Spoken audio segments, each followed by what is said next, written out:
Monsieur le ministre de l'Intérieur, les députés guadeloupéens ne comptent plus le nombre d'interventions, le nombre de réunions, que ce soit avec la préfecture ou le nombre de courriers et autres lettres ouvertes ou fermées que nous avons adressées sur la question de la sécurité pour notre pays.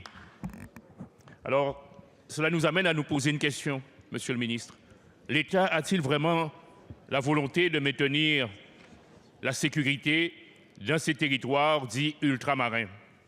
Mardi dernier, par exemple, à Capesterre-Belle-Eau, en Guadeloupe, des individus ont tiré sans discernement vers un bar où des personnes s'étaient réunies pour regarder la Coupe du Monde. 2 femmes sont tombées, sont mortes sur le coup. Quelques 4 ou 5 blessés, dont un enfant de 7 ans, dont le pronostic vital a été engagé. L'année dernière, je vous rappelle que la Guadeloupe a atteint le chiffre de 47 morts par arme à feu. Nous étions en 2025. C'est trop, monsieur le ministre, pour un pays qui n'a que 480 000 habitants. Monsieur le ministre, vous savez comment ces armes arrivent, puisque les forces de l'ordre vous le disent, les douaniers vous le disent.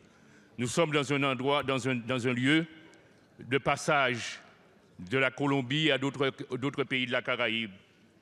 Donc, les douanes, la gendarmerie, la police, ils font de leur mieux. Monsieur le ministre, à quand l'accomplissement de ces promesses?